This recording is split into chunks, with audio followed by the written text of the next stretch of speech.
நடந்த புங்குடுதீவில் நடந்த வித்யா மாணவியினுடைய கொலை சம்பந்தமாக நான் நினைக்கின்றேன். நான் வீட்டில் இருக்கின்ற போது 14ஆம் தேதி எனக்கு ஒரு தொலைபேசி அழைப்பு வந்திருந்தது. ஒரு 6 மணி போல். அப்போ என் வித்யாவின் இப்படியான வித்யா என்ற ஒரு பெண் ஒரு ஆள் சடலமாக காட்டுக்கு கிடக்கப்படுகிறேன்னு சொல்லி ஒரு தொலைபேசி ஒன்று வந்திருந்தது. நான் அந்த தொலைபேசியை கேட்ட வந்தவரை நான் கேட்டிருந்தேன் என்ன நடந்தது. பள்ளிக்கூடம் 13ஆம் தேதி போன வித்யா மாணவி வித்யா அவர்கள் வீடு திரும்பவில்லை.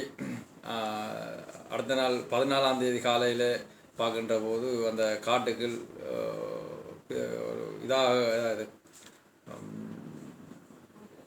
காட்டுக்கே கிடப்பதாக, அதாவது அவரோட உயிர் பொடி கிடப்பதாக கேள்விப்பட்டிருந்தோம். அதுதான் உடனடியாகவே நீங்கள் இந்த இடத்துக்கு வருகை தர வேணும், தலைவர் பிரதேச சபையினுடைய தலைவர் என்ற வகையில் அந்த மக்கள் எனக்கு தொலைபேசி ஊடாக கேட்டிருந்தார்கள். நான் உண்மையாகவே அந்த இடத்தில் நிற்க வேணும் என்பதற்காக என்னுடைய சாரதியும் இல்லை, நான் தான் என்னுடைய வாகனத்தை ஓட்டி கொண்டு உடனடியாகவே அந்த இடத்துக்கு சென்றிருந்தேன். அங்கு சென்ற போது கூடுதலான மக்கள் அங்கு இருந்தார்கள். வல்லன் ஆலடி என்ற வீதியிலே அந்த வித்யாவினுடைய சடலம் காட்டுக்குள்ளே கிடந்தது. அதிலே போலீசாரும் அங்கு வந்திருந்தார்கள்.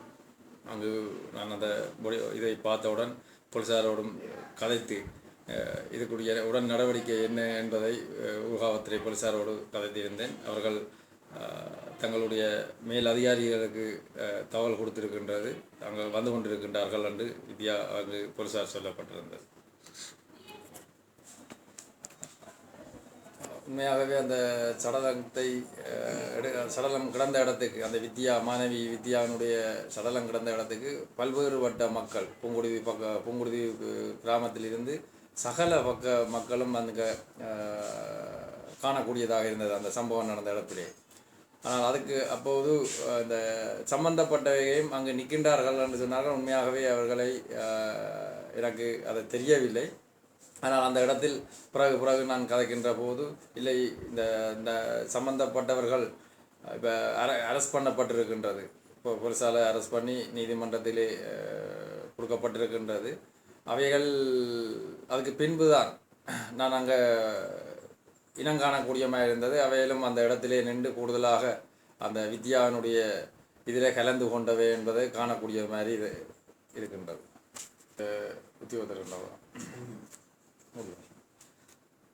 உண்மையாகவே அந்த பிரதேச சபையினுடைய ஒரு லேவஸ் தொழிலாளி என்பவர் அங்கு அதில் அந்த சம்பவத்துக்கு ஈடுபட்டிருக்கின்றார் என்று தெரிய வந்திருக்கின்றது. அந்த நபரும் அந்த இடத்தில் நின்றிருந்தார். அவரை உண்மையாகவே அவர் வேகமாக நின்று அந்த இதிலே அந்த மக்களோடு நின்று செயற்பட்டு கொண்டிருந்தவர். அவரை காப்பாற்றுவதற்கு நான் முயற்சித்திருந்தது. உண்மையாகவே அது ஒரு அப்பட்டமான பொய். இது ஒரு அரசியல் லாபத்துக்காக உண்மையாகவே வித்யாவினுடைய மாணவி வித்யாவினுடைய கொலை சம்பந்தப்பட்டவர்களை தண்டிக்கப்பட வேண்டும், நீதிக்கு முன் நிறுத்தப்பட வேண்டும் என்றுதான் என்னுடைய ஆதங்கம், அந்த மக்களுடைய ஆதங்கம். அந்த அடிப்படையில் தான் நான் செயற்பட்டதே தவிர ஒரு குற்றவாளியை கண்டுபிடிக்க இல்லை மறைக்க வேண்டும் என்பது ஒருபோதும் அதை நான் ஒரு எள்ளளவு கூடி நிறுத்தி பார்க்கவில்லை. இது ஒரு அரசியல் லாபத்துக்காக என்மேல் எனக்கும் மக்களுக்கும் இருக்கின்ற இந்த அரசியல் உறவுகள் ஊடாக இதை பிரிக்க வேணும் என்று சொல்லுகின்ற சில அரசியல் கட்சிகள், தமிழ் அரசியல் கட்சிகள் தான் இதை தூண்டி கொண்டிருக்கணுமே தவிர, ஆனால் அந்த புங்குடுதி மக்கள் அதுக்கு தீர்ப்பு சொல்லுவோம் என்று நான் நினைக்கின்றேன். சந்தேகநர்களை போலீசார் பிடிக்க வேணும் என்பது நான் அங்கே வந்திருந்த அவருடைய பதவி என்ன என்பது எனக்கு தெரியவில்லை. ஒரு மேலதிகாரி போலீஸ் உத்தியோகத்தர் அங்கே வந்திருந்தார். அவரோடு இணைந்து ஊர்காவத்துறை போலீஸு மேலதிகாரியும் அங்கு வந்திருந்தார். அவர்கிட்ட நான் குறிப்பாக சொல்லியிருந்தேன், உண்மையாகவே இப்படியான சம்பவம் நடக்கின்றது, இது எங்களுக்கு தமிழ் மக்களுக்கு ஒரு எளிய தனமான வேலைகள் நடக்கின்றது, இதை யார் செய்தாலும் தண்டிக்கப்பட வேண்டும், நீதிக்கு முன் நிறுத்தப்பட வேண்டும் என்று நான் போலீசாருக்கு உத்தரவு வழங்கியிருந்தேன்.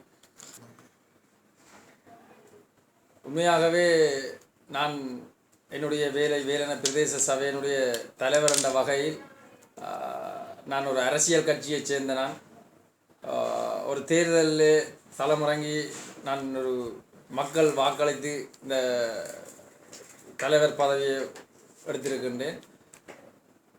அந்த தலைவர் பதவி எடுத்தது மட்டும்தான் நான் அரசியலை நடத்த வேணும் என்று நினைத்து கொண்டிருக்கிறேனே தவிர, ஒரு மாணவியோ இல்லை ஒரு மனிதர்களாக பிறந்தவ ஒரு கொலையை வைத்து கொண்டு நான் அரசியல் நடத்த வேணும் என்றது ஒருபோதும் நான் அதை விரும்பவில்லை. மக்கள் என்னத்தை எதிர்கொள்ளுகின்றார்களோ, என்னத்தை எந்த எதிலிருந்து விடுவிக்க வேணுமோ அந்த இதில் விடுவிக்கப்பட வேணும், மக்களுக்கு ஒரு நல்ல ஒரு தீர்ப்பை வழங்க வேணும் என்றதான் என்னுடைய கருத்தை தவிர, இதை நான் ஒரு அரசியல் மேடையாகவோ இல்லை ஒரு அரசியலாக நான் நடத்த விரும்புவேன். அதாவது அந்த புங்குடுதீவை சேர்ந்தவர் என்று சொல்லப்படுகின்ற தமிழ்மாறன் என்பவர், உண்மையாகவே அவரை இதுக்கு முன்பு எனக்கு தெரியாது. அன்றுதான் நானும் அவரை பார்த்திருந்தேன். அந்த தமிழ்மாறன் என்பவர் ஒரு புங்குடுதீவு மக்களோடு ஒரு கலந்துரையாடல் ஒன்றை வைக்க வேண்டும் என்று அங்கு பேசியிருக்கின்றார். நான் நினைக்கின்றேன் 18ஆம் தேதி பேசியிருக்கின்றார் நினைக்கின்றேன். 19ஆம் தேதி அந்த கூட்டம் நடந்திருக்க வேண்டும். அந்த இடத்திலே தமிழ்மாறன் அவர்கள் பல்வேறுபட்ட கருத்துக்களை சொல்லியிருந்தார். அந்த புங்குடுதீவிலே நடந்த வித்யாவினுடைய கொலை சம்பந்தமாக நாங்கள் வித்யாவுக்கு சார்பாக நாங்கள் எங்களுடைய சட்டத்திறனிகளை நிறுத்தி நாங்கள் வாதாடுவோம். குற்றவாளிகளுக்கான சரியான சாட்சிகள் இருந்தால்தான் குற்றவாளிகளை நாங்கள் தண்டிக்கலாம், இல்லைன்னு சொன்னால் அதை தண்டிக்க முடியாது. ஆகவே அந்த வகையில் இங்கே ஒரு போலீஸ் ஸ்டேஷனும் துறக்கப்பட வேண்டும் என்று சொல்லி பல்வேறுபட்ட கருத்துக்களை தமிழ்மாறன் அவர்கள் ஒரு அரசியல் நீதியான கண்ணோட்டத்தாக அவர் தன்னுடைய கருத்தை சொல்லி இருந்தார்கள். நான் நினைக்கின்றேன் கிட்டத்தட்ட ஒரு 400-450 பேருக்கு மேலே இருக்கும் அந்த மக்கள் அங்கு அந்த புங்குடுதீவு சர்வோதயம் தினுடைய வளாகத்திலே சர்வோதயத்தினுடைய இணைப்பாளர் ஜமுனாதேவி அவர்களினுடைய ஏற்பாட்டிலே அந்த கூட்டம் நடைபெற்றிருந்தது. அப்போது தமிழ்மாறன் அவர்கள் பேசிவிட்டு அங்கே வந்த போலீஸ் அதிகாரி அவர்கள் பேசினார். தமிழ்மாறன் தனக்கு ஒரு குரு என்பதையும் தனக்கு பாடங்கள் சொல்லி தந்தவர் என்பதையும் சொல்லி, அதுக்கு பின்பு தமிழ்மாறன் அந்த மைக்கை வாங்கி தமிழ்மாறன் அவர்கள் கூறியிருந்தார், உங்களுடைய பொதுமக்களுடைய கருத்துக்களை நீங்கள் கூறுங்கள் என்று சொல்லியிருந்தார். அப்போது எனக்கு அங்கே ஒரு டாக்டர் என்று டாக்டர் ஒருவர் முன்பு பேசியிருந்தார். அங்கு ஏற்கனவே நடந்த கொலைகள் சம்பந்தமாகவும் களவுகள் சம்பந்தமாகவும். அதுக்கு பின்பு எனக்கு ஒரு சான்ஸ் கிடைத்திருந்தது பேசுவதற்கு. ஆகவே நான் அந்த மைக்கை வாங்கி பேச வளர்க்கிட்டேன். அதுக்கு பேசுவதற்கு முன்பு டாக்டர் பேசுவதற்கு முன்பு எனக்கு ஒரு தொலைபேசி அழைப்பு வந்திருந்தது. நேற்றைய தினம், அதாவது 19ஆம் தேதி நடந்தது. 18ஆம் தேதி 18ஆம் தேதி என்று நினைக்கின்றேன். தமிழ்மாறன் என்பவர் புங்குடுதீவுக்கு காலையிலே அங்கு அந்த பாடசாலையினுடைய அதிபரையும் சந்தித்து, அங்கே உள்ள முக்கியமான பொதுமக்களையும் சந்தித்து, அங்கே உள்ள அந்த வித்யாவினுடைய தாயாரையும் சகோதரையும் சந்தித்து, நாங்கள் இதுக்கு முடிவெடுப்போம், சாட்சிகள் உறுதிப்படுத்தப்பட வேண்டும், அப்போ அது உறுதிப்படுத்தப்படும் பட்சத்தில் நாங்கள் இது வித்யாவுக்காக வாதாடுவோம் என்று சொல்லிவிட்டு குமார் என்பவரை குமார் என்பவர் என்று நினைக்கின்றேன், அவரை ஏற்றி கொண்டு யாழ்ப்பாண போலீஸிலேயே நான் கொடுக்க போகின்றேன் என்று மக்கள் அங்கு மக்களுடைய கருத்து யாழ்ப்பாண மக்கள் கேட்ட இடத்துல அவர் சொல்லியிருக்கின்றார். உகாவத்திலே போலீஸ் சட்டை கொடுத்தால் அவை விடுதலை செய்து விடுவார்கள், நாங்கள் யாழ்ப்பாண போலீஸிலே கொடுக்கின்றோம் என்று சொல்லி, நானும் 2 இன்டெலிஜென்டோடு வந்திருக்கின்றேன் என்று சொல்லி அந்த மக்களுக்கு சொல்லி போட்டு அவர் யாழ்ப்பாணத்துக்கு ஏற்றி கொண்டு போயிருக்கின்றார். அப்போ யாழ்ப்பாணத்துக்கு ஏற்றி கொண்டு போன குமார் என்பவர் கொழும்பிலே இருக்கின்றார் என்று சொல்லி அந்த கூட்டத்தில் அன்று எனக்கு ஒரு தொலைபேசி அழைப்பு வந்திருந்தது. அப்போது நான் எனக்கு பேசுவதற்கும் அதுக்கு சந்தர்ப்பம் கிடைத்திருந்தது. நான் பேசுகின்ற போது நான் கேட்டேன், இந்த குமார் என்பவரை நீங்கள் நேற்றைய தினம் அழைத்தண்டு போயிருக்கிறீர்கள் யாழ்ப்பாண போலீஸ்கிட்ட கொடுப்பதற்காக. ஆனால் குமார் என்பவர் வெள்ளவத்தையிலேயே நிற்கின்றார். வெள்ளவத்தை போலீஸ் அரெஸ்ட் பண்ணப்பட்டிருக்கின்றது. இது சம்பந்தமான தெளிவான விளக்கங்களை எங்களுக்கு சொல்லப்பட வேண்டும். நீங்கள் எங்களை ஏமாற்றுகின்றீர்களா, அதாவது இவ்வளவு மக்களை ஏமாற்றுகிறீர்களா, இல்லை இதுக்குரிய உண்மையை தெரியப்படுத்த வேண்டும் என்பது என்னுடைய உரையிலேயே நான் கேட்டுக்கொண்டேன். இப்போது அப்படியான சம்பவம் குமார் என்பவர் கொழும்பிலே பிடிபட்டிருக்கின்றார் என்று சொல்லி அங்கே உள்ள மக்கள் கோபம் கொண்டவுடன் தமிழ்மாறனை கூப்பிட்டு வெளியால் வைத்து கேட்டிருந்தார்கள். குமார் என்பவர் எங்கே, நீங்கள்லாம் கொண்டு போனீங்கள், எங்களுக்கு முன்னுக்கு கொண்டு போனீங்கள், நீங்கள் அவர் எங்கே என்பதை. ஏனென்றால் குமார் கொண்டு போவதற்காக அவரை அந்த சர்வோயத்திலே கொண்டு போய் சாப்பாடம் கொடுத்து அவருடைய தொப்பியும் அவருடைய கண்ணாடியும் அந்த சர்வோயத்திலே இருக்குன்னு நான் கேள்விப்பட்டிருந்தேன். அந்த மக்கள் கேட்ட இடத்தில் அவர் அப்படியெல்லாம் இல்லை என்று சொல்லி போலீசார்கிட்ட அவர் வந்துட்டார். தமிழ்மாறன் என்பவர் போலீசார்கிட்ட வந்துட்டார்கள். இப்போது அப்படி நடந்து என்று இருக்கின்ற இந்த நேரத்தில் மக்கள் கொந்தளித்து கொண்டிருந்தார்கள். இப்படி தமிழ்மாறன் செய்துவிட்டார், தமிழ்மாறனுக்கு தண்டனை வழங்கப்பட வேண்டும், தமிழ்மாறனை எங்கள் கையில் தாருங்கள் என்று சொல்லி மக்கள் கொந்தளித்து கொண்டிருந்தார்கள்.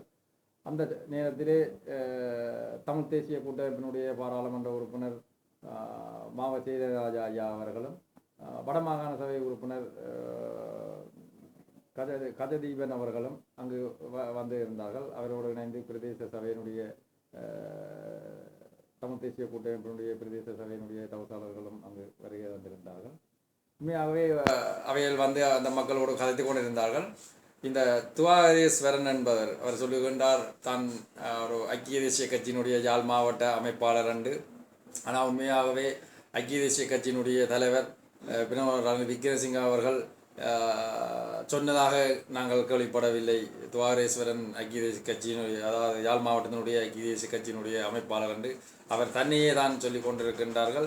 அங்காலே ஒரு பிரதி அமைச்சர் இருக்கின்றார், அவா தான் ஐக்கிய தேசிய கட்சியினுடைய அமைப்பாளர் என்று சொல்லி கொண்டிருக்கின்றார்கள். இப்போ இவைகளுக்குள்ளே ஒரு முரண்பாடு. சரி, அது ஒரு புறம் இருந்தாலும் கூட துவாரேஸ்வரன் அங்கு வந்திருந்தார். அங்கு வந்திருந்த போது தமிழ்மாறன் மீது மக்கள் கொந்தளித்து கொண்டிருந்தார்கள். அதுக்கு பின்பு அந்த உள்ள போலீஸ் அதிகாரி உரையாற்றி கொண்டிருந்தார். தமிழ்மாறனுக்கும் நாங்கள் நடவடிக்கை எடுக்கின்றோம், இப்படியான சம்பவம் நடந்திருக்கின்றதை நாங்கள் வேதனைப்படுகின்றோம் என்று சொல்லி கொண்டிருக்கின்ற இந்த வேளையிலே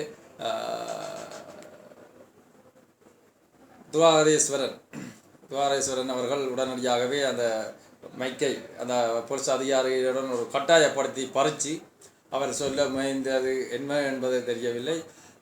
தான் 17ஆம் தேதி ஒரு சம்பவம் நடந்திருந்தது. அதற்கும் எனக்கு ஒரு 7:30 போல தொலைபேசி அழைப்புத்தான் வந்திருந்தது. அப்போது கூடி நான் தான் அந்த என்னுடைய வாகனத்துக்கு டிரைவராக சென்றிருந்தேன். 5 குற்றவாளிகளை பிடிக்கப்பட்டிருக்கின்றது. அவர்களை குருவட்வானிலே போலீஸ் ஸ்டேஷனில் வச்சிருக்கின்றது. தலைவர் உடனடியாகவே வாருங்கள் என்று சொல்லி அங்கே உள்ள மக்கள் எனக்கு போன் எடுத்திருந்தார்கள். நான் அங்கே போயிருந்தேன். போயிருந்த பொழுது அங்கே நான் நினைக்கின்றேன் 100க்கும் மேலான மக்கள் அங்கே இருந்தார்கள். பெண்கள் ஆண்கள் எல்லாம் அங்கே இருந்தார்கள் குருவட்வானிலே. இருந்தபோது நான் இறங்கின போது என்னை தேடி அனைத்து பேரும் வந்து சொன்னார்கள், இந்த போலீஸ் ஸ்டேஷனிலே குற்றவாளிகள் இருக்கின்றார்கள், அவையை வெளியால் எடுங்கள் என்று. நான் அப்போது போலீஸு அங்கே சொல்லியிருந்தார்கள், ஒரு ஆள் மட்டும் இங்கே வரலாம் என்று சொல்லியிருந்தார்கள். அப்போது நான் அங்கே போய் போலீஸாரோடு அங்கே கேட்டேன், இந்த குற்றவாளிகளை பிடித்திருக்கிறீர்கள், அவையில் எங்க என்று. அப்போ அந்த போலீஸ் அங்கே இருந்த போலீஸ் அதிகாரி சொல்லியிருந்தார், குற்றவாளியை தாங்கள் கைட்ஸுக்கு கொண்டு போய் விட்டார்கள், எங்களுடைய மேலிடத்தாக கைட்ஸுக்கு கொண்டு போய் விட்டார்கள் என்று, ஊராத்திரையை கொண்டு போய் விட்டார்கள் போலீஸ் ஸ்டேஷனுக்கு என்று.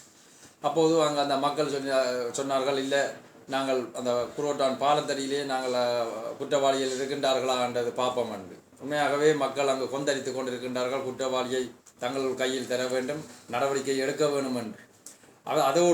அவையோடு இணைந்து அவையோடு உதவியாக நான் குருவட்வான் அங்கே நேவியோட கட்டுப்பாட்டுகள் அங்கே போனேன். அங்கே போகின்ற போது கூடி நேவி எல்லாம் வரியல் எல்லாத்தையும் போட்டுக்கொண்டு யாரும் வரக்கூடாது என்பொரு இது ஒன்று இருந்தார்கள். ஆனால் உண்மையாகவே எனக்கு அந்த நேரத்தில் என்னால் பேச முடியவில்லை. காய்ச்சல் ஒரு பக்கம் இருப்பினும் மக்கள் என்னை கூப்பிடுறார்கள் தலைவர் என்ற வகையில். அங்கே நான் அதை அந்த புறப்பாட்டிலே பங்கெடுக்க வேண்டும் என்பதற்காக மக்களோடு இணைந்து நான் அங்கே போயிருந்தேன். போய் அந்த கடற்படை அதிகாரியோடும் கதைத்திருந்தேன். இப்போ 5 பேரை பிடித்திருக்கின்றீர்கள் எங்கே வேண்டு அவரும் அதே பதிலை கூறினார். ஊராவத்துறை போலீஸ் ஸ்டேஷனுக்கு கொண்டு போகப்பட்டிருந்தேன். நான் அந்த கடற்படை அதிகாரியை கூப்பிட்டு கொண்டு அந்த மக்கள்கிட்ட வந்து நீங்கள் பதிலை சொல்லுங்கள் என்று சொல்லி அவர் அந்த மக்களோடு அந்த கடற்படை அதிகாரி எங்கள்கிட்ட அவர் குற்றவாளிகள் இல்லை, குற்றவாளியை ஊர்காவத்துறை போலீஸார் கொண்டு போயிருக்கின்றார்கள், போட்டிலே கொண்டு போயிட்டார்கள் என்று சொன்னதுக்கு பிறகுதான் நாங்கள் அனைத்து அந்த அங்கே இருந்த 100 சொச்ச கணக்கான மக்கள் நாங்களும் திரும்பி நாங்கள் புங்குருவியை நோக்கி வந்திருந்தோம். வருகின்ற போது நினைக்கின்றேன் 6 வண்டிகள் 6 வாகனங்கள் அங்கு குரோட்வானை நோக்கி போய் கொண்டிருந்தது இடைவெளியிலே. அதில் பிரதி அமைச்சர் என்று சொல்லப்படுகின்ற விஜயகலா அவர்கள் அவோடு இணைந்த சகாக்கள் மற்றது துவாரேஸ்வரன் அவர்களும் அங்கு சென்றிருந்தார்கள். அங்கு போகின்ற போது அவர்கள் உண்மையாகவே போலீஸார் அங்கே யாருமே இல்லை, போலீஸாரை தவிர யாருமே இல்லை, திருப்பி வந்து விட்டார்கள். வந்தபோது திருப்பி வந்துகின்ற போது நானும் அங்கே பொங்குடியிலிருந்து இங்கே வந்துட்டேன். துறவூர் சந்தையிலே வருகின்ற போது எனக்கு முன்புக்கு அதுக்கு முன்னாலே ஒரு போலீஸ் ஒரு பஸ் உண்டு, அதுக்கு பின்பு ஒரு ஆட்டோ ஒன்று வந்தது, அதுக்கு பின்னாலே நான் வந்து கொண்டிருந்தேன்.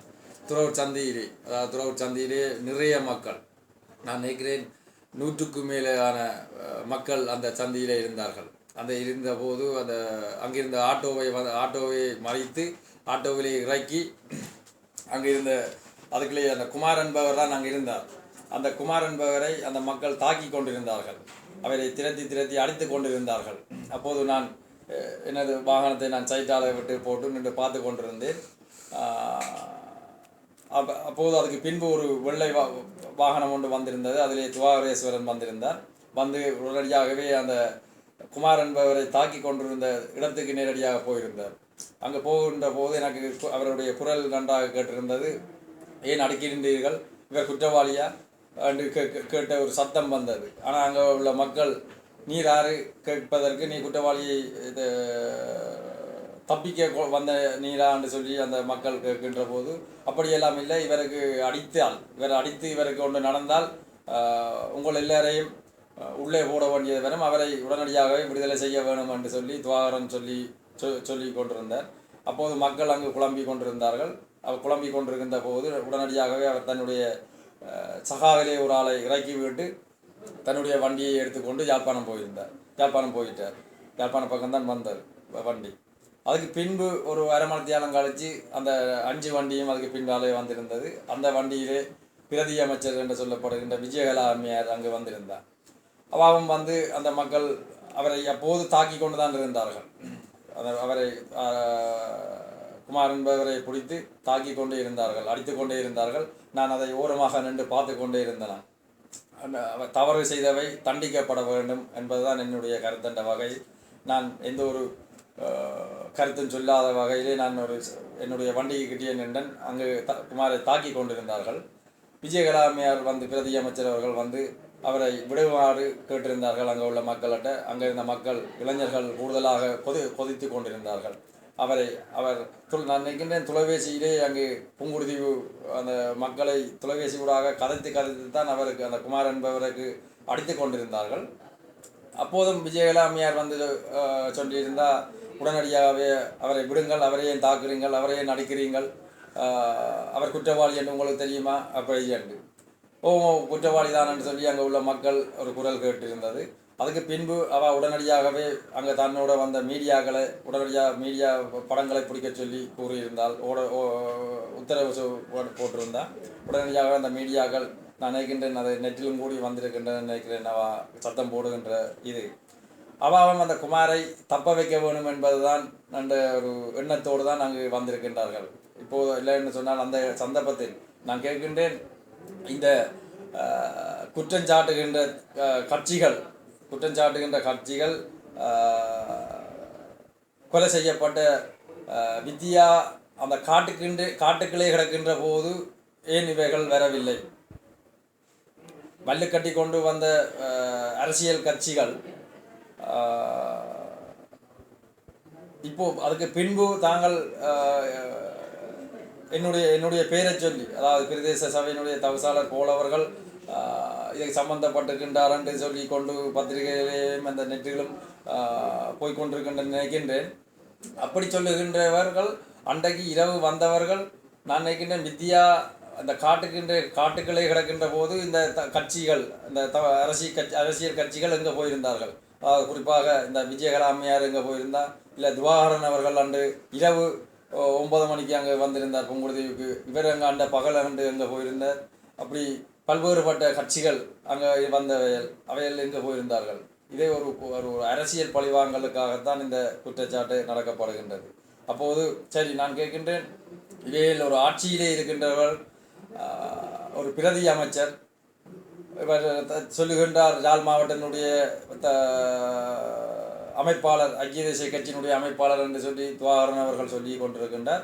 நான் கேட்கின்றேன், அந்த குமார் அவர்களை குடித்து அந்த மக்கள் அடிக்கின்ற போது ஒன்று அந்த பிரதி அமைச்சர், இல்லைன்னு சொன்னால் இந்த மாவட்டத்தினுடைய ஐக்கிய தேசிய கட்சியினுடைய மாவட்டத்தினுடைய அமைப்பாளர் என்று சொல்லப்படுகின்ற துவாகரேஸ்வரன் உடனடியாகவே அவைக்கு அந்த பவர் இருக்கின்றது. அந்த பொலிசோடு கதைத்து உடனடியாகவே உகாவத்திரை போலீஸுக்கு ஃபோன் பண்ணி உடனடியாகவே அந்த குமாரை சந்தேக பேர வகையில் இவரை அரெஸ்ட் பண்ணுங்கள், மக்கள் பிடித்து அடித்து கொண்டிருக்கின்றார்கள், அரெஸ்ட் பண்ணுங்கள், விசாரணைக்கு அப்பால அவரை என்ன செய்யலாம் என்று பார்க்கலாம் என்று அவைகள் கூறியிருக்க வேண்டும். வந்த விஜயகலா அம்மையார் இருந்தாலும் சரி, துவாரசனாக இருந்தாலும் சரி, அந்த சந்தர்ப்பத்தை எல்லாத்தையும் விட்டு போட்டு அவரை மீண்டும் அடுத்த நாள் அவரை திரும்பி அதே அன்று புங்குடுதீவுக்கு அவரை விரட்டின அன்று புங்குடுதீவுக்கு அங்கே திரும்பி அந்த புங்குடுதீவு கிராமத்துக்கு அனுப்பப்பட்டிருந்தது. அதுக்கு பின்புதான்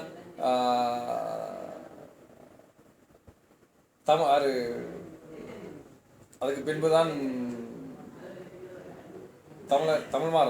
தமிழ்மாறன் என்று சொல்லப்படுகின்றவர் அங்கு போய் அவரும் குமாரோடு கதைத்து அவர் இன்றைக்கு சம்பந்தம் இல்லைன்னு சொல்லப்படுகின்றார். உண்மையாகவே அவர் செய்தது மக்களுக்கு, புங்குடுதீவு மக்களுக்கு ரொம்ப திரோகமான வேலை. அவர் சம்பந்தப்படவில்லை, தான் இல்லை, இதுக்கு அவர் சொல்லுகின்றார், தான் யாழ்ப்பாணம் போலீஸ் ஸ்டேஷனிலேயே ஒப்படைத்தினான். யார்கிட்ட ஒப்படைத்தாலும் பிரச்சனை இல்லை, பிழை என்று சொன்னால் அதை நடவடிக்கை எடுக்கப்பட வேணும், சட்ட நடவடிக்கை எடுக்கப்பட வேணும் என்று தான் என்னுடைய கருத்து. ஒன்றுக்கு பின்னால் ஒன்றை செய்து போட்டு அதை அப்படி இது இப்படி என்று சொல்லி ஒவ்வொரு நேரத்துக்கு ஒவ்வொரு கதை கதைக்காமல் அதை சரியான முறையில் அன்றைக்கு அந்த தமிழ்மாறனவர்கள் மக்கள் கொந்தளித்து கொண்டிருந்தார்கள். நான் நினைக்கின்றேன் கிட்டத்தட்ட 10 மணிக்கு ஸ்டார்ட் பண்ணது, 11 மணிக்கு அந்த பிரச்சனை தொடங்கி விட்டது. 11-12 மணிக்கு தமிழ்மாறனை போலீஸார் தாங்கள் இது பண்ண வேணும் என்று சொல்லி கொண்டு வந்து தங்களுடைய வாகனத்திலே ஏற்றி வெயிலுக்கு அந்த மக்களும் சாப்பிடவில்லை. நான் கூடி காலையில் ஒரு தேத்தனியோடு போனான். பின்னேரம் 6:30-7 மணி ஆகிட்டு நான் அந்த இடத்தில் இருந்து வருகின்ற போது அப்போது கூடி தமிழ்மாறன் அவர்கள் அவர் சரியான நடவடிக்கையை சொல்லப்படவில்லை. அப்போது அப்போ அந்த இடத்திலே அந்த சந்தர்ப்பம் தமிழ்மாறனுக்கு பிரச்சனை நடக்கின்ற இடத்திலே துவாரேஸ்வரன் அங்கு எந்த ஒரு அழைப்பும் இல்லாமல் அங்கே வந்திருந்தார். அங்கே வந்தவர் அதை சரியான முறையிலே கையாண்டிருக்கவனும் மக்களுக்குரிய தீர்வை அவர் தன்னுடைய அரசியல் நோக்கத்துக்காக இல்லை குமாரை தப்ப வைக்க வேண்டும், இல்லை குமாரை தப்ப வைப்பதற்கு தமிழ்மாறனும் துவாரேஸ்வரனும் இதுக்கு உடந்தையாக இருக்கின்றார்கள். ஏனென்றால் தமிழ்மாறனை மக்கள் அடித்து உண்மையை எடுத்திருக்கிறார்கள், தமிழ்மாறனை காப்பாற்ற வேண்டும் என்பதற்காகத்தான் துவாரேஸ்வரன் அங்கே வந்தது என்றுதான் அந்த மக்களுடைய கருத்து. உண்மையாகவே அவர் சம்பந்தமான பல்வேறுபட்ட கருத்துக்கள் வருகின்றன. அவரை உண்மையாகவே எனக்கு நன்றாக தெரியாது. ஆனால் அவர் இப்போது மக்கள் கதைக்கின்றார்கள், அவர் ஒரு பிஸ்னஸ், அதாவது தன்னுடைய அண்மையிலேயே நான் அங்கே புங்குடுதீவு மக்களை போய் சந்தித்த போது அங்கே சொல்லியிருந்தார்கள், மாதத்திலே 1 லட்சம் ரூபா 1.5 லட்சம் ரூபா அந்த புங்குடுதீவிலே இருக்கின்ற பாருக்கு காசு அனுப்புவது. ஏனென்றால் அவருடைய தங்களுடைய அந்த ஃப்ரெண்ட் பொடிகளுக்கு போனூடாக அவைகளுக்கு அந்த சாராயங்களை கொடுங்கள், நான் காசு அனுப்புவேன் என்று சொல்லியிருந்தார்கள். அதுபோல் அவருடைய பிஸ்னஸ் அதில் ஒன்று என்னென்னு சொன்னால், இந்த செக்ஸ் படங்களை எடுத்து அங்கே வெளிநாட்டிலே கொண்டு போய் விற்கின்றார்கள் என்று சொல்லுகின்றார்கள். அப்படி பல்வேறுபட்ட கருத்துக்களை குமார் சம்பந்தமாக சொல்லி வருகின்றார்கள். ஆனால் அதில் உண்மையாகவே அது இந்த மக்கள் சொல்லுகின்ற போது சொன்ன கருத்தையும் இப்போ நடந்திருக்கின்ற கருத்தையும் பார்க்கின்ற போது குமார் ஒரு எளியதனமான வேலைகளை செய்து கொண்டிருக்கின்றார் என்பதுதான் அதனுடைய கருத்தாக இருக்கின்றது. உண்மையாகவே குமாரனுடைய இதுகளுக்கு நாங்கள் கலந்து கொண்டது என்பது குமாரை உண்மையாகவே எனக்கு தெரியாது. குமார் என்பவர் யார் என்பது தெரியாது. அவரை பார்க்கின்ற போதே நான் யோசிச்சேன், என்ன ஒரு சரியான ஒரு ஆளை பார்க்கின்ற போதே ஒரு வேறு மாதிரியான எண்ணம் தான். ஒரு ஒரு ஒரு நாட்டுக்கு உதவாத ஒரு மனிதன் போல் அந்த மாதிரி தான் நான் அவரை தோன்றுகின்றது. அவரோடு நான் நேரடியாகவே எந்த ஒரு இதுக்கும் சம்பந்தப்பட்டது நான் இல்லை. தமிழ்மாறன் சொன்ன கருத்துக்கு இப்போ மக்களை நான் தூண்டி விட்டதுன்றதல்ல, அதாவது அந்த மக்களுக்கு ஒரு தீர்வு கிடைக்க வேணும், நியாயம் கிடைக்க வேணும் என்றுதான் என்னுடைய கருத்து.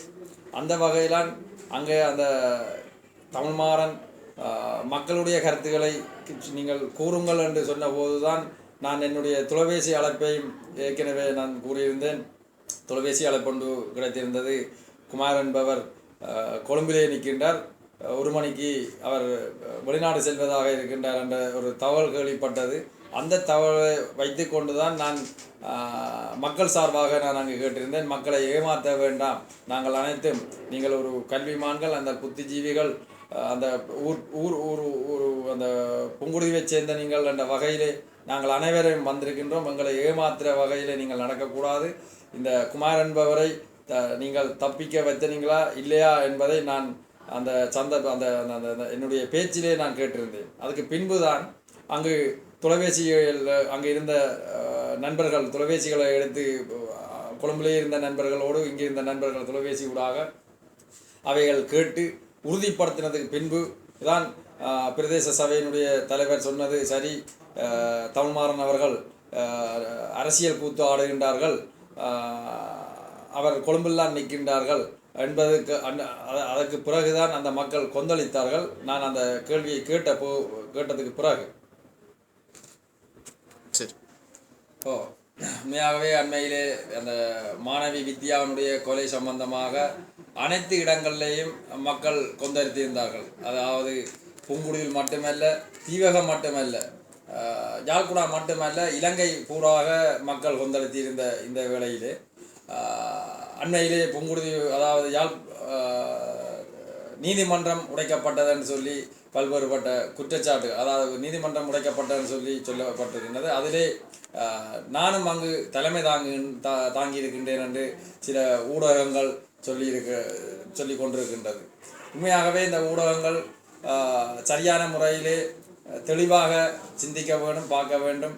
ஒரு ஊடகங்களை உண்மையாகவே ஒரு நியாயமான ஒரு நியாயம் இல்லாத ஒரு வசனங்களை ஊடகங்கள் போடுவது என்பது உண்மையாகவே இந்த ஊடக நண்பர்களுக்கு நான் கேட்டுக்கொள்கின்றேன். அதை சரியாக தெளிவாக அறிந்து போட வேணும் என்பது ஒரு புறம். அதைவிட இதை சில அரசியல்வாதிகளும் சொல்லி வருகின்றார்கள், நீதிமன்றத்தை உடைப்பதற்கு தூண்டிவிட்டது என்னுடைய பேரையும் கூறி வருகின்றார்கள். அப்பட்டமான பொய். ஏனென்று சொன்னால் அந்த நீதிமன்றம் உடைக்கின்ற போது நான் அங்கு புங்குடுதியிலே இருந்திருந்தேன். ஏனென்றால் வேலனை மக்களும் இங்கே ஆர்ப்பாட்டத்தை மேற்கொண்டிருந்தார்கள். நான் புங்குடுதி மக்கள் எனக்கு உடனடியாகவே தொலைபேசி எடுத்து உடனடியாக வாருங்கள் என்று கூப்பிட்டது இணங்க நான் அங்கு புங்குடுதிக்கு போயிருந்தேன். புங்குடுதியிலே இருக்கின்ற போதுதான் அங்கு நண்பர்கள் சொல்லியிருந்தார்கள், புங்குடுதி நண்பர்கள் மக்கள் சொல்லியிருந்தார்கள், அங்கே யாழ்ப்பாணத்திலே நீதிமன்றத்தை உடைத்து விட்டார்களாம், நீதிமன்றத்துக்கு முன்னுக்கு ஆர்ப்பாட்டம் நடக்கின்றதாம் என்று கூறியிருந்தார்கள். உண்மையாகவே இது ஒரு அரசியல் பழிவாங்கல்லாம். அரசியல் கட்சிகள் தங்களுடைய அரசியலை இந்த மாணவி வித்யாவினுடைய கொலையிலே வைத்துக்கொண்டு தாங்கள் எப்படி தக்க வைக்க வேண்டும் என்பதைத்தான் இந்த ஊடகங்களுக்கு செய்திகளுக்கு ஊடாக இந்த நெட்டுகள் ஊடாக தங்களுடைய பிரச்சாரங்களை செய்து வருகின்றார்களே தவிர இது வெறும் அப்பட்டமான பொய்யை கூறி வருகின்றார் என்றதைத்தான் நான் கூற வருகின்றேன். ஊடகங்கள் சேகரிக்க வந்த ஊடகவியலாளரை நான் எந்த ஒரு முரண்பாட்டுக்கு அப்படி போனதில்லை. உண்மையாகவே ஊடகங்களுக்கு நான் நினைக்கின்றேன், ஊடகங்கள் அங்கே எனது நண்பர்களும் இருக்கின்றார்கள். அவர்கள் என்ன விடயமண்டான் என்னோடு கலந்துரையாடி நான் செய்கின்ற வேலை திட்டங்களை கூறி கேட்டு போடுகின்றவர்கள். அப்படி ஊடகங்கள் ஊடகங்களோடு நான் முரண்பாடு இருக்குமாக இருந்தால் அவைகள் அது எப்போ நடந்தது எங்கே நடந்தது என்பதை கூறினால் அது எனக்கும் ஒரு பொருத்தமாக இருக்கும்.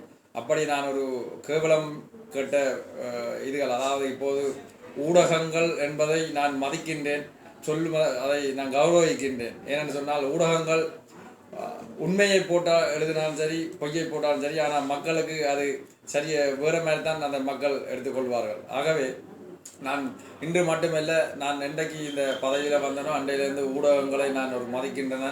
ஊடகங்களை நான் ஒருபோதும் கொச்சப்படுத்துவதில்லை. இது ஒரு அப்பட்டமான பொய்களை எம்மீது சுமத்தி வருகின்றார்கள் என்றுதான் என்னுடைய கருத்து. உண்மையாகவே மின்விளக்குகள் அங்கே உள்ள மக்களால் ஏற்கனவே கோரிக்கையில் தந்ததுக்கு இணங்கத்தான் இந்த மின்விளக்குகள் நாங்கள் கொள்ளவனம் செய்து வச்சிருக்கின்றோம். நான் நினைக்கின்றேன் கிட்டத்தட்ட இந்த மின்விளக்குகள் புங்குடுதீவுக்கு மட்டுமல்ல, என்னுடைய பிரதேசம் மண்டதீவிலிருந்து, வேலனையிலிருந்து நைனாதீவு, புங்குடுதீவு, நைனாதீவு அனைத்து பிரதேசங்களுக்கும் அந்த மின்விளக்குகள் கொள்ளவனம் செய்து வச்சிருக்கின்றோம். இந்த மாணவி வித்யாவினுடைய கொலை நடந்த இடம் என்பது உண்மையாகவே நாங்கள் எங்களுடைய பிரதேச சபையினுடைய கூட்டத்திலே, மாதாந்த கூட்டத்திலே நாங்கள் தீர்மானங்கள் எடுத்திருக்கின்றோம். அதாவது காணி உரிமையாளர்கள் அனைவரும் வந்து தங்களுடைய காணிகளை துப்புரவாக்கப்பட வேண்டும், தங்களுடைய காணிகளை அறிக்கைப்படுத்தப்பட வேண்டும் என்றது நாங்கள் பேப்பரூடாக அறிவித்திருக்கின்றோம். அப்படி இருந்தும் சில இடங்களில் அந்த ஒரு சம்பவம் நடக்கவில்லை. அதில் ஒரு தாக்கம்தான் இந்த மாணவி வித்யாவினுடைய கொலை. அந்த கொலை நடந்த இடத்துக்கு உண்மையாகவே அங்கு ஒரு பார்க்க முடியாத ஒரு பத்தையாக இருக்கின்றது. அந்த இடத்தில் வந்த எங்களுடைய ஊகாவத்திரை நீதிபதி அவர்கள் என்னை அதிலேயே கூப்பிட்டு சொன்னார், சேர்மன், உங்களுக்கு நான் கடிதம் போட்டிருக்கின்றேன், இந்த பத்தைகளை துப்புரவாக்கப்பட வேண்டும், இதற்கு வீதிகளுக்கு லைட்டுகள் போடப்பட வேண்டும் அப்படி என்று கூறியிருந்தார். நான் ஓம் சார் அதை நான் கவனத்திலேயே எடுக்கின்றேன் என்று சொல்லியிருந்தேன். அதுக்கு பின்பு அந்த வெள்ளன் மக்கள் ஒரு முக்கியஸ்தவர், உண்மையாகவே மாஸ்டர் படிப்பித்து கொண்டிருக்கின்றார்கள். அந்த மக்கள் என்னோடு இங்கே வந்து ஒரு கடிதம் கொண்டு தந்திருக்கின்றார்கள். உடனடியாகவே எங்களுக்கு அந்த இடத்துக்குள்ளே இருட்டாக இருக்கின்றது, மக்கள் போவதற்கு அச்சமாக இருக்கின்றது, நீங்கள் எங்களுக்கு லைட் போட்டு தர வேணும் என்று சொல்லியிருந்தார். அதுக்கு உடனடியாகவே நான் அதுக்கு லைட்டை வழங்கியிருந்தேன். அது மட்டுமல்ல, அதாவது புங்குடுதீவு நசரத் சமசல நிலைய உறுப்பினர்களுக்கும் நான் கையெழுத்திருக்கின்றேன். அதுவும் என்னுடைய அந்த போட்டோவில் இருக்கின்றது. அங்கேயும் 5 மின்விளக்கு கொடுத்திருக்கின்றேன். இப்போ நாளை, அதாவது சனிக்கிழமை கூடி அந்த மக்கள் என்னோட தொடர்பு கொண்டார்கள். நேற்று இரவு கிராம சேவையாளரையும் நாங்கள் கூப்பிடுகின்றோம், நீங்கள் வர வேண்டும், இன்னமும் எங்களுக்கு லைட் போட வேணும் உடனடியாகவே என்று நான் அதற்கு இணக்கப்பட்டிருக்கின்றேன். சரி, உண்மையாகவே போட வேண்டியதாக இருக்கின்றது. அந்த கோரிக்கைக்கு இணங்க இன்றைய தினம் கூடி எங்களுடைய காலையில் எங்களுடைய கவுன்சில் கூட்டம் நடந்தது. அந்த கூட்டத்திலே கௌரவ 16 உறுப்பினர்களைச் சேர்ந்த இந்த பிரதேச சபை உறுப்பினர்கள் நாங்கள் தீர்மானம் எடுத்திருக்கின்றோம். இன்னும் லைட்டுகளை வாங்கப்பட வேணும், இப்படியான இடங்களுக்கு பூட்டப்பட வேணும், நாங்கள் பத்தைகளை துப்புரவாக்க வேணும், அதுக்குரிய நிதி ஒதுக்கீடு செய்ய வேணும் என்பதை நாங்கள் இது பண்ணியிருக்கின்றோம். அந்த மக்களுடைய வேண்டுகோளுக்கு இணங்கத்தான் அந்த லைட்டுகளை நாங்கள் பூட்டுறதுக்கு நான் முன்னுக்கு வந்திருந்தேன். உண்மையாகவே அந்த யுத்தத்துக்கு பின்பு பல்வேறுபட்ட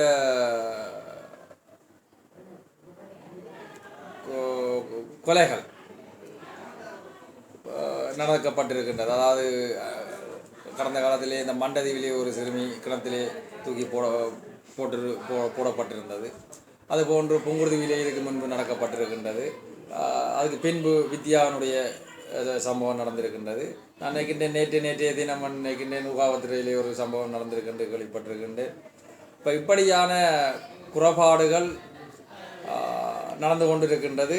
இது யார் செய்கின்றார்கள், என்னத்துக்கு செய்கின்றார்கள் என்பது மக்கள் மத்தியிலே ஒரு பதட்டத்தை கொண்டு வருகின்றது. தொடர்ச்சியாகவே இங்கே மட்டுமல்ல, கிளிநொச்சியில் கூடி நடந்திருக்கின்ற கேள்விப்பட்டிருக்கின்றேன். ஆகவே இந்த நிலைப்பாடு நான் நினைக்கின்றேன் கடந்த காலங்களில் இருந்த, அதாவது நாங்கள் சின்ன வயதில் இருந்த சட்டங்கள் இன்றைக்கு போலீஸார் அதை கையில் எடுக்கவில்லை என்றுதான் என்னுடைய கருத்தை நினைக்கின்றேன். ஏனென்றால் நான் போலீஸாருக்கு பல தடவை அனுப்பியிருக்கின்றேன். கண்ட இடங்களிலும் சாராயம் விற்கின்றார்கள், கண்ட இடங்களிலும் கண்ட நேரத்திலும் மாடடிக்கின்றார்கள், கள்ள மாடடிக்கின்றார்கள், கள்ள மண் ஏற்றிருக்கின்றார்கள். இப்படியான சில இதுகள் நடந்து கொண்டிருக்கின்றது என்று சொல்லி நான் போலீஸாருக்கும் பல்வேறு தடவை நான் ஊடகத்திலே போலீஸாருக்கு அறிவித்திருக்கின்றேன்.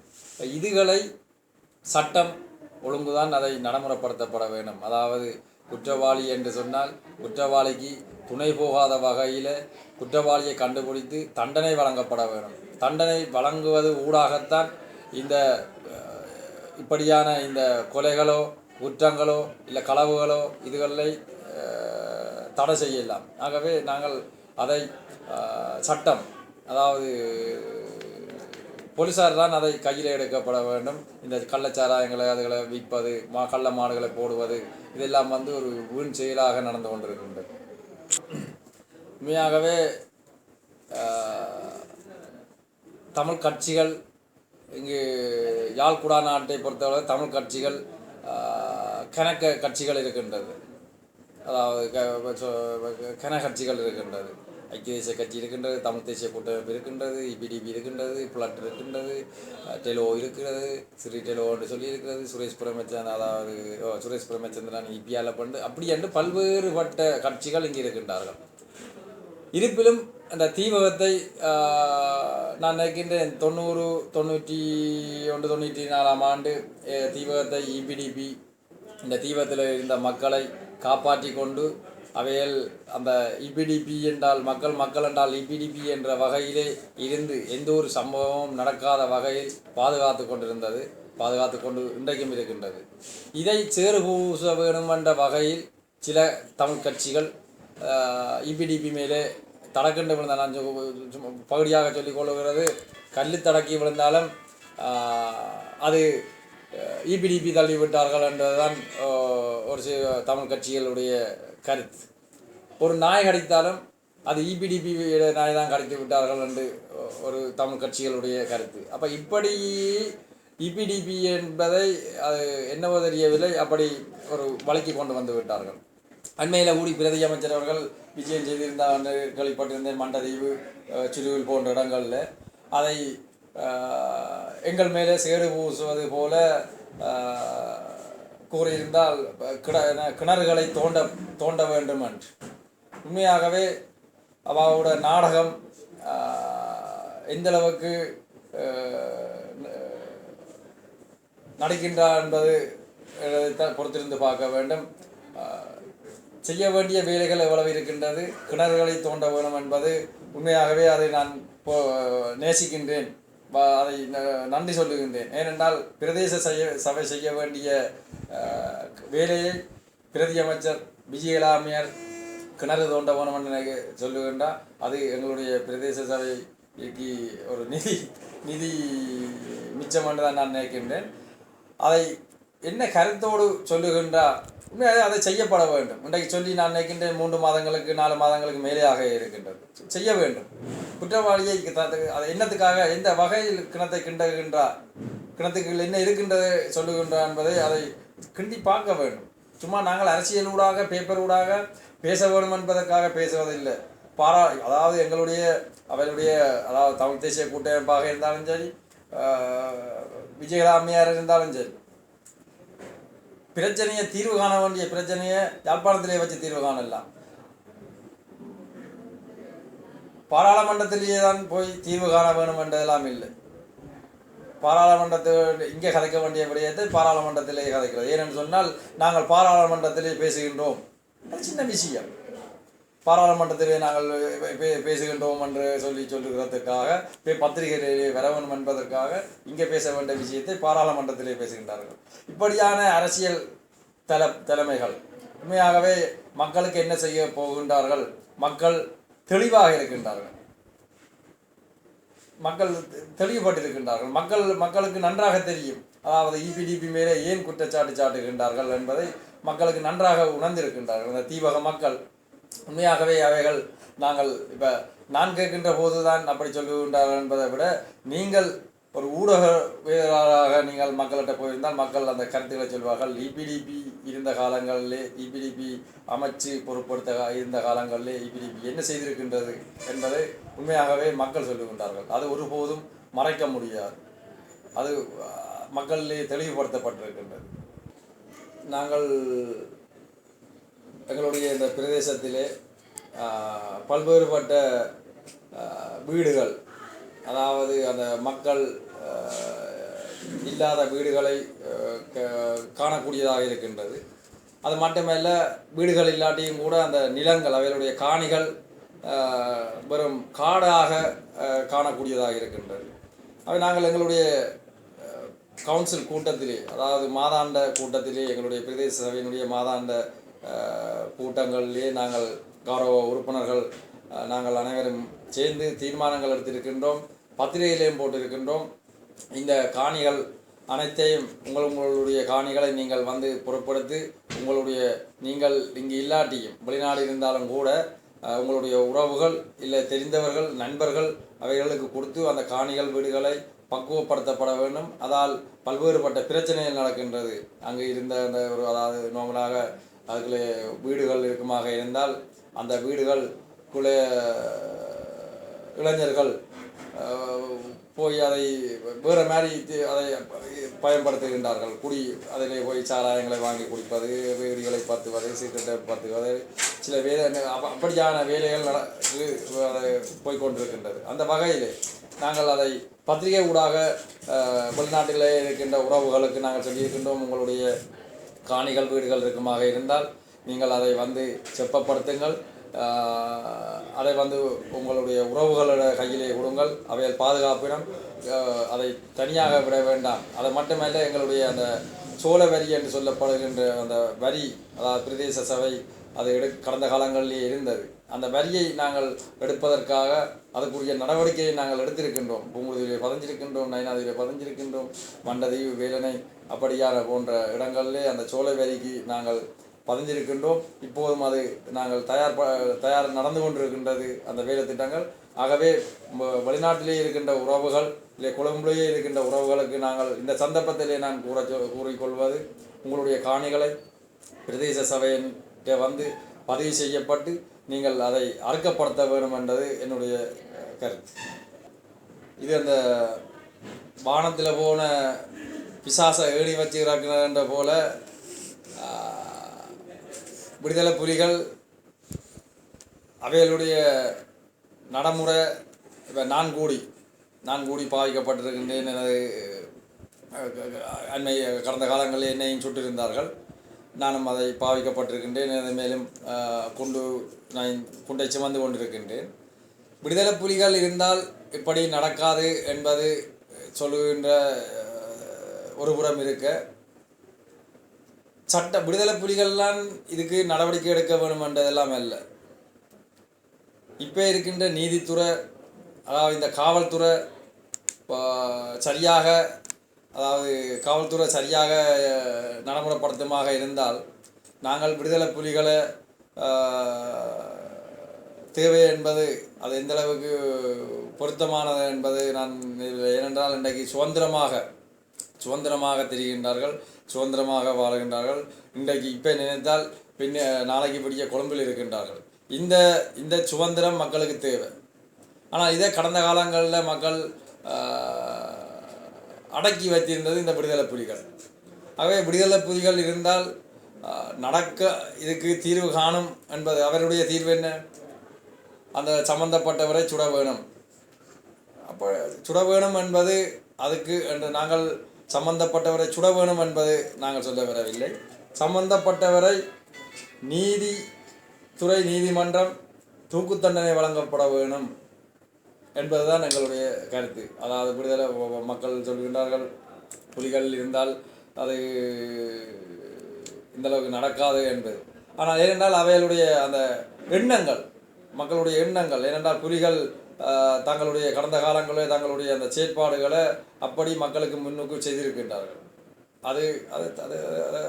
அது தவறு தவறு என்று சொல்லப்படுகின்ற மக்கள் திருப்பி இது நியாயம்ன்றது அவையில் இரண்டால் அந்த ஆதங்கத்தில் நான் நிற்கின்றேன். அந்த ஆதங்கத்திலேயே சொல்லுகின்றார்கள் புலிகள் இருந்தால் அப்படி நடக்காது. அது பிள்ளையாடுன்னு தான் நான் சொல்லுவேன். உண்மையாகவே பல்வேறுபட்ட சம்பவங்கள் பல்வேறுபட்ட இடங்களில் நடந்திருக்கின்றது. இந்த மாணவி வித்யாவினுடைய கொலை அதை உண்மையாகவே பார்க்க முடியாது. இன்றைக்கு எனக்கு கூடிய ஒரு ஒரு ஆதங்கமாக இருக்கின்றது அதை பார்த்தபோது. அப்படியான ஒரு ஒரு ஒரு மிருகத்தனமாக இந்த மிருகங்கள் மாணவி வித்யாவோட மிருகத்தனமாக நடந்திருக்கின்றார்கள். அந்த மிருகத்தன்மை அந்த அந்த அதாவது அந்த மாணவர் போராட்டம் என்பது உண்மையாகவே நான் அனைத்து இலங்கையில் இருக்கும் நன்றி சொல்ல வேண்டியதாக இருக்கின்றது. ஏனென்றால் நான் இந்த வேலன பிரதேச சபையினுடைய தலைவர் என்ற வகையிலும் என்னுடைய பிரதேசத்தில் இந்த சம்பவம் நடந்தது என்ற வகையிலும் அனைத்து மக்களும் ஒன்றிணைந்து, அதாவது தமிழ் சிங்களம் முஸ்லீம் என்று இல்லாமல் இலங்கை மக்கள் அனைவரும் இந்த வித்யாவினுடைய கொலை சம்பந்தமாக தங்களுடைய ஆதங்கங்களை தெரிவித்திருக்கின்றார்கள். அது மட்டுமல்ல, எங்களுடைய ஜனாதிபதி அவர்கள் அண்மையில் இங்கு யாழ்ப்பாணம் வந்து அந்த வித்யாவினுடைய தாய் சகோதரங்களை சந்தித்து தன்னுடைய கவலைகளையும் தெரிவித்து போயிருக்கின்றார்கள். உண்மையாகவே அதை நான் இந்த பிரதேச சபையினுடைய தலைவர் என்ற வகையில் அதை நான் பாராட்டுகின்றேன், வாழ்த்துகின்றேன். குற்றவாளி என்று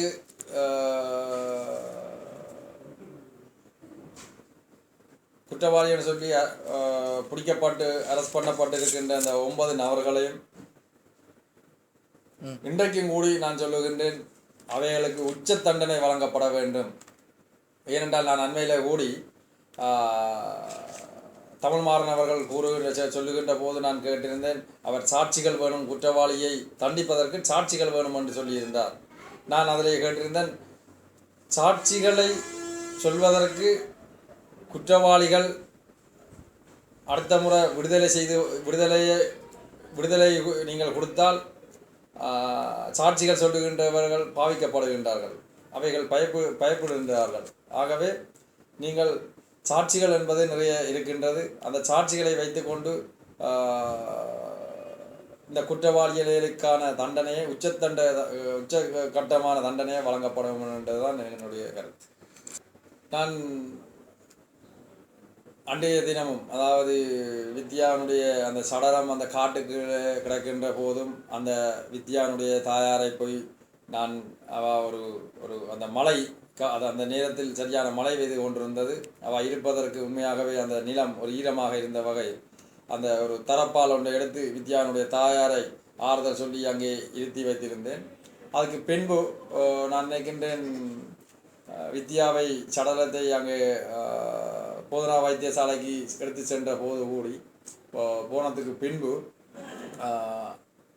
அடுத்த நாள் விளையாண்டு பின்னேறம் நினைக்கின்ற நினைவில் நான் அந்த வித்யாவினுடைய வீட்டுக்கு அங்கே சென்று அந்த தவப்பனை நான் பார்த்திருந்தேன். ஏனென்றால் தகப்பன் ஒரு இயலாமை இருக்கின்றார். அந்த வித்யானுடைய சம்பவம் நடந்த இடத்துக்கு தகப்பன் வரவில்லை என்பது எனக்கு ரொம்ப ஒரு வேதனையாக இருந்தது. அந்த இடத்துக்கு அந்த நோக்கத்தோடு நான் அங்கு போயிருந்தேன். உண்மையாகவே அந்த தகப்பனை பார்க்கின்ற போது என்னை அறியாமல் ஒரு கண்ணீர் வந்து விட்டது. அந்த தகப்பன் ஒரு இயலாத ஒரு மனிதன் தன்னுடைய பிள்ளையை இப்படியான ஒரு இதில் கிடப்பது, வித்யா மோசம் போய்விட்டார் என்று சொல்லி செய்தி அறிந்தும் அந்த சம்பவம் நடந்த இடத்துக்கு போக முடியாத ஒரு தகப்பனை உண்மையாகவே நாங்கள் அதை பார்க்கின்ற போது ரொம்ப வேதனையாக போய்விட்டது. நான் அவருக்கும் ஆறுதல் சொல்லி நான் அவைக்கு சொல்லியிருந்தேன், இதை ஒருபோதும் நாங்கள் இதற்கு பின்னிக்கக்கூடாது, நாங்கள் சரியான தண்டனை வழங்கப்பட வேணும். நாங்களும் எங்களுடைய தலைவர் டாக்டர் தேவானந்தா ஐயா ஊடாக நாங்கள் ஜனாதிபதிக்கு பிறவருக்கு ஒரு கடிதங்களை கொடுத்து நாங்கள் இதை அழுத்தப்படுத்துவோம். இதை நீங்கள் யோசிக்க வேண்டாம், என்ன செய்வது, இப்படி நடந்து போய்விட்டது என்று சொல்லி உண்மையாகவே அவருக்கு ஆறுதலை சொல்லியிருந்தோம். உண்மையாகவே அவையில் ஒரு வேதனையோடு தான் அங்கே இருந்தார்கள். எனக்கு அந்த தகப்பனை பார்க்கின்ற போது தமையனையும் பார்க்கின்ற போது, அது மட்டுமல்ல அந்த தமையனை பார்க்கின்ற போது ரொம்ப ஒரு வேதனையாக அந்த இடத்திலே அவர் தன்னுடைய மூளையை கைவிட்டு வேறு மாதிரி அங்கு அந்த இடத்திலே நின்றிருந்தார். அவரை கூடி போலீசார் உடனடியாகவே நீதிபதி ஊராத்திர நீதிபதி அவர்கள் ஆஸ்பத்திரிக்கு கொண்டு போக சொல்லியிருந்தார். நான் உடனடியாகவே அவரை ஆஸ்பத்திரிக்கு போவதற்கான ஒழுங்குகளையும் செய்து கொடுத்து வந்திருந்தோம். உண்மையாகவே அந்த குமார விடுவிக்க நான் முயற்சி செய்தேன் என்று சொல்லப்படுகின்ற இந்த பிரதி அமைச்சர் விஜயகலா இருந்தாலும் சரி, அந்த கட்சியைச் சேர்ந்த, அதாவது ஐக்கிய தேசிய கட்சியினுடைய யாழ் மாவட்ட அமைப்பாளர் என்று சொல்லி கொண்டிருக்கின்ற துவாகரேஸ்வரன், அவர் மட்டுமல்ல, நான் நினைக்கின்றேன் நன்மையில் ஒரு பாராளுமன்ற உறுப்பினர் கூடி தமிழ் தேசிய கூட்டமைப்பினுடைய பாராளுமன்ற உறுப்பினர் கூடியிருக்கின்றார். இந்த விடயம் உண்மையாகவே அது நான் சொல்வதை விட இந்த புங்குடுதீவு மக்கள்கிட்ட கேட்டால் அது சம்பந்தமாக சொல்லுவார்கள். ஏனென்று சொன்னால் விஜயகலா அம்மையார் அந்த இடத்துக்கு அந்த நேரத்தில் வந்து குமாரை விடுவிக்கப்பட வேண்டும் என்பது அவருடைய அந்த வீடியோ ஆடியோ அதிலேயே இருக்கின்றது. நான் நினைக்கின்றேன் அது ஒரு நெட்டில் வந்திருக்கின்றேன். நான் நினைக்கின்றேன் அந்த அங்கே அந்த துறவூர் மக்களால் குமாரை பிடித்தது, இவா அதை போஸ்ட் பண்ணினது, விட வேணும், விடு குற்றவாளி என்று உங்களுக்கு தெரியுமா என்பது என்ற அந்த வீடியோ படம் இருக்கின்றது. இது தன்னுடைய மச்சான் துவாரேஸ்வரன் மக்களால் தாக்கப்பட்டுட்டார், புங்குடுதீவு மக்களால். அதாவது அங்கு அவர் அரசியலை பேசுவதற்கு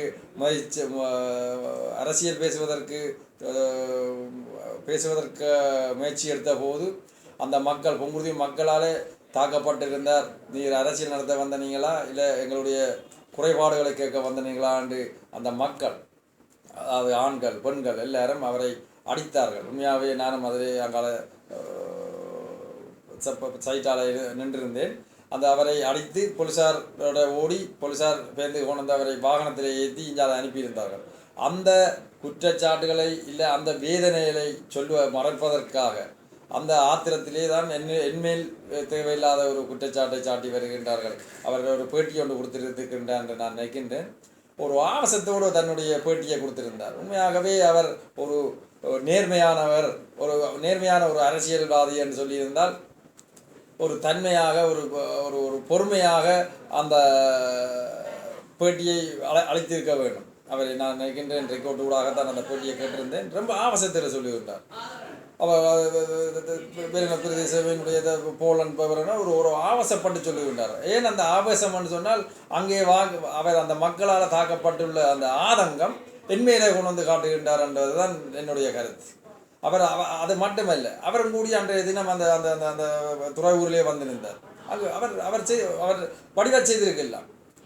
அவர் ஒரு பிரதி அமைச்சருடைய மச்சான், அவர் பிரதி அமைச்சரும் அங்கு வந்திருந்தார். அவர்கள் உடனடியாகவே திருப்பியும் சொல்லிக்கொண்டேன், உடனடியாகவே அந்த போலீஸாருக்கு அறிவிச்சு இவையிலே ஒரு களவு இல்லை என்று சொன்னால், இவையில் குமாரை காப்பாற்ற வரவில்லை என்று சொல்லியிருந்தால் உடனடியாகவே அந்த மக்கள் பிடித்து வச்சிருந்த குமாரை உடனடியாகவே நீ போலீஸாருக்கு அறிவிச்சு, உன்னிட்ட போலீஸுக்கு அறிவிக்கிறதுக்கான பவர் இருக்கு, நீங்கள் ஒரு பிரதி அமைச்சர், உடனடியாகவே ஃபோன் போட்டால் அந்த இடத்துல அந்த போலீஸார் வந்து நிற்பார்கள். அங்கு போலீஸாருக்கு நான் ஃபோன் பண்ணுகின்றேன். ஆனால் போலீஸார் அங்கு சமூகம் அளிக்கவில்லை. ஆனால் விஜயகலா அம்மையார் ஃபோன் பண்ணியிருந்தால் போலீஸ் அங்கே வந்திருக்கு.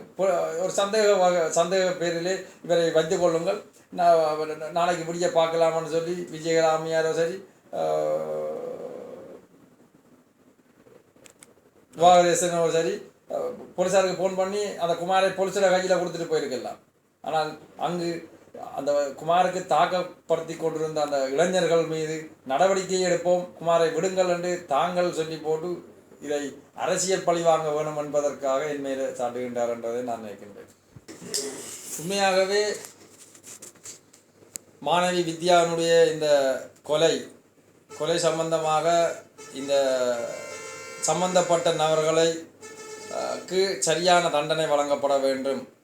இதற்கு என்னுடைய நான் இந்த பிரதேசத்தினுடைய தலைவர் என்ற வகையில் நான் போராடி கொண்டே இருப்போம். அது மக்கள் போராட்டம் நடந்து கொண்டே இருக்கும். மக்களுக்கான தீர்வை வழங்கப்பட வேண்டும்.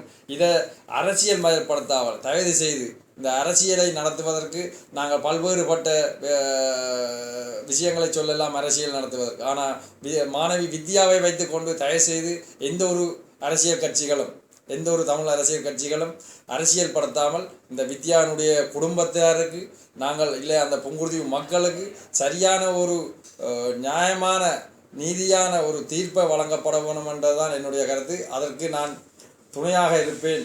அதை ஒருபோதும் இந்த வித்யாவினுடைய சம்பவத்தை போல இனியும் ஒரு சம்பவம் நடந்துவிடக்கூடாது என்பதிலே நான் இந்த மக்களோடு இணைந்து நான் போராடி கொண்டிருப்போம். இதுக்குரிய நியாயத்தை கேட்டுக்கொண்டிருப்போம். இதை வேறு தமிழ் கட்சிகள் அரசியல் மயப்படுத்தாம தயவு செய்து உண்மையை பேசி இது தெளிவாக மக்களுக்கு அனைத்து மக்களுக்கும் தெளிவாக தெரியும். இல்லைன்னு சொன்னால் என்னால் புங்குடுதீவுக்கே போக முடியாது. ஆனால் இந்த அரசியல் கட்சிகள் தங்களுடைய அரசியலுக்காக என்மேலே சுமத்துகிறார்கள் என்று அனைத்து மக்களுக்கு நன்றாக தெரியும். அதாவது புங்குடுதீவு மக்களுக்கு நன்றாக தெரியும், குறிப்பாக எங்களுடைய தமிழ் மக்களுக்கு நன்றாக தெரியும். யாழ் குடாநாட்டிலே உண்மையாகவே கடந்த காலங்களில் ஒரு சின்ன ஒரு தவறு இபிடிபி என்று சொன்னால் அனைத்து பத்திரிகைகளிலும் சும்மா ஓண்டு போகும். ஆனால் இன்றைக்கு பத்திரிகைகள் மீடியாக்கள் உண்மையாகவே சரியாக செயற்படுகின்றார்கள், நியாயத்தை அறிந்து செயற்பட்டு கொண்டிருக்கின்றார்கள். இதற்கு என்னுடைய நன்றி. அவைக்கு வடிவாக தெரியும் இது தவறு, அதாவது அரசியல் பழிவாங்கல் நடந்து கொண்டிருக்கின்றது. இது என்மேலே இருக்கின்ற மக்களுக்கு என்மேலே இருக்கின்ற நம்பிக்கையையும் மக்களையும் என்னையும் பிரித்து வைக்க வேணும். நான் இந்த பிரதேசத்திலே பிறந்த நான் வானத்தில் இருந்து வரவில்லை, இல்லை அரசியலுக்காக இங்கு வரவில்லை. நான் இறந்தாலும் இங்கே தான், வாழ்ந்தாலும் இங்கே தான். இது என்னுடைய மண், என்னுடைய சொந்தம், என்னுடைய மக்கள் என்ற வகையில் நாங்கள் என்றைக்கும் மக்களுக்காக நான் போராட்டம் நடத்துவோம் என்றது.